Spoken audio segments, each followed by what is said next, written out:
Good morning Hey guys. guys, may buntag. May buntag ninyo diya tanan. So gikan mi og kumbos nila guys, nabalit mi og bulad. Puros bulad guys. So bulad gyud tanan.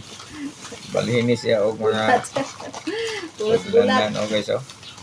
Bulad. Daghang bulad. Oh, nya. Kani siya nga bulad guys. Kani tilapia nga gagmay.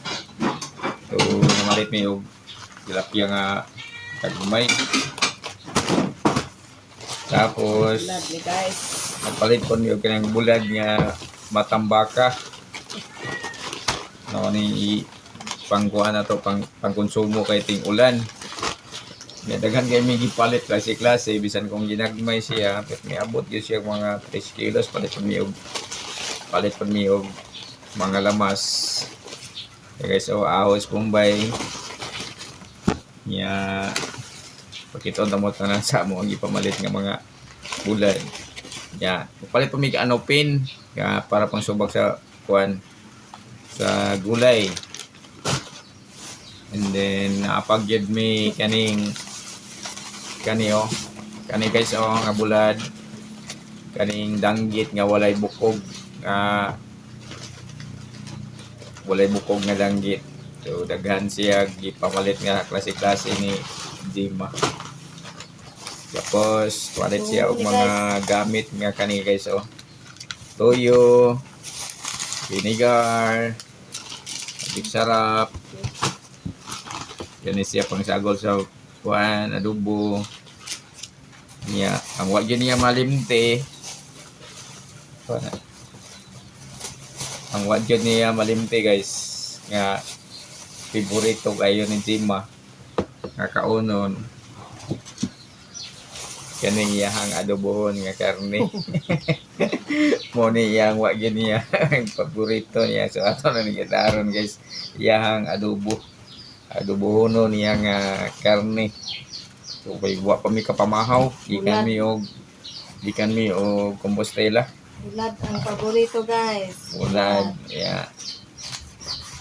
Nagmay lagi guys nga kuan kay Nagana kay bulad tanawa ko na guys Oh, iyang bulad. Perting naghana na iyang sari-sari niya nga bulad.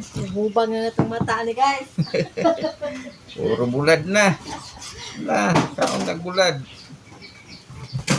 Kay di man kaadto sa gawas guys og kanang pamalit og panguha og mga gulayon ining mga dapin sa mga kadaplinan dinhi sa kuan kay pati man kusigi man gaulan dili man ka panguha wala nga nagpalit lang gyud bulad dipinsa sa 5 pers nga kung lain nga makaon na to sa munting ulan.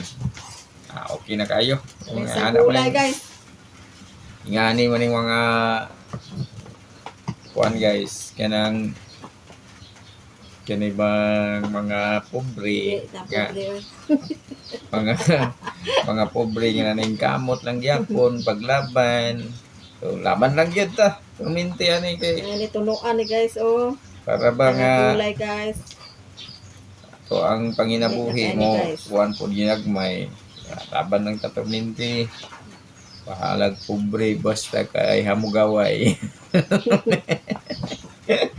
ato na lang ilingaw-lingaw na to ang kapobrehon kay mo ni gihatag sa Ginoo na to.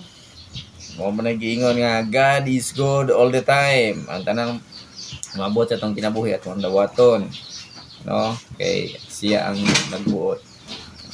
Sama sa ni Mita nga gagmay kay tao. Napila si Mita. Mga views, salamat gyapon kay ni Mita nga iya tang i-invite sa monetization program. So salamat kay niya nga na-appeal po ta sa iyang invite. Pero bahala na siya kay siya man ang magbuot kung pakita ba niya nga ato ang mga video at least nalingaw pud ta. Kaya mo nay ato ang realidad dinhi sa Facebook nga kitay mahimo. So mag-agad lang kita sa ato ang kuan kana ni Mita kung iyang ipakita. Pero salamat kay ni Mita pod nga iya akong i-invite sa monetization. So thank you, God bless, good morning once again. Daghang kay salamat ninyong tanan sa akong mga viewers nako diha. Thank you kayo, God bless.